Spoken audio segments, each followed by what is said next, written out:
বিভিন্ন সময়ে আমরা দেখেছি মধুর ক্যান্টিনে আমাদের ঢাকা বিশ্ববিদ্যালয়ের বিভিন্ন হল থেকে, ইডেন কলেজের বিভিন্ন হল থেকে এবং আশেপাশে বর্ধমান মেসে সহ বিভিন্ন প্রতিষ্ঠান থেকে মেয়েদেরকে জোরপূর্বক কিভাবে মধুর ক্যান্টিনে আনা হতো এবং আমাদের চোখের সামনে আমরা দেখতাম মধুর ক্যান্টিনে কিভাবে সেক্সুয়াল অ্যাবিউজের শিকার হতো তারা। এগুলো স্পষ্ট ছাত্রলীগের সন্ত্রাসীরা কিভাবে আমাদের বন্ধুদেরকে দাসত্বের শৃঙ্খলে বেঁধে রেখেছিল। আজকে জবাব দিতে হবে, বিশ্ববিদ্যালয় প্রশাসনের, আজকে জবাব দিতে হবে প্রত্যেকটি কলেজের প্রশাসনের, আজকে জবাব দিতে হবে বাংলাদেশ রাষ্ট্রকে।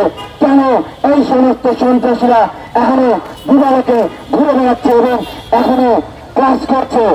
তবে কি প্রশাসন নিজ ছত্রছায়ায় নিজ উদ্যোগে তাদেরকে পুনর্বাসনের দায়িত্ব দিয়েছে? আমি বলতে চাই, বৈষম্য বিরোধী ছাত্র আন্দোলন এই নারী শিক্ষার্থীদের আজকের যে দাবি দেওয়া তার প্রতি পূর্ণ সংহতি জানায়।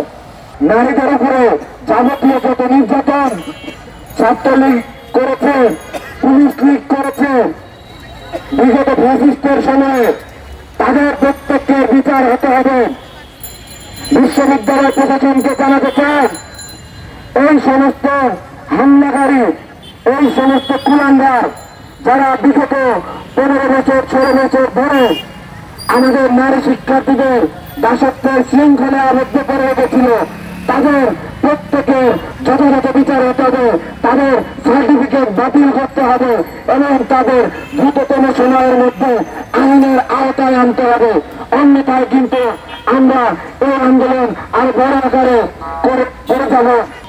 যে সমস্ত বোনেরা এই আন্দোলনে এসে আহত হয়েছেন এবং শহীদ হয়েছেন, এই আন্দোলনের যে টার্নিং পয়েন্ট বলা হয়, সেই 15 জুলাই, ভয়াবহ 15 জুলাই, এই ভয়াবহ 15 জুলাইয়ের প্রেক্ষিতে কিন্তু আমাদের এই আন্দোলন গণ অভ্যুত্থানের রূপ নেয় এবং তার মূল কারণ ছিল ছাত্রলীগের গুন্ডারা যেভাবে আমাদের বন্ধের গায়ে হাত তুলেছিল। এই আন্দোলনের শুরু থেকে ঝড় বৃষ্টি কিংবা ফ্রন্ট লাইনার ছিল তারা কিন্তু নারী শিক্ষার্থীরা ছিল। আমরা যখন দেখতাম যে অনেক বেশি বৃষ্টি নামছে কিংবা রৌদ্র উঠেছে, তখন কিন্তু মেয়েরা ঠায় দাঁড়িয়ে থাকতো এবং এই আন্দোলনের নেতৃত্ব ভার তারা নিজ কাঁধে তুলে নিত।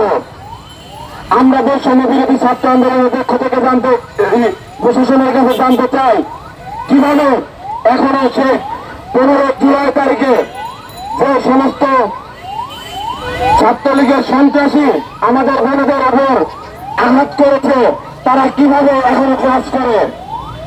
প্রশাসনের স্পষ্ট জবাব দিতে হবে তাদের বিরুদ্ধে কেন এখনো ব্যবস্থা নেওয়া হচ্ছে না।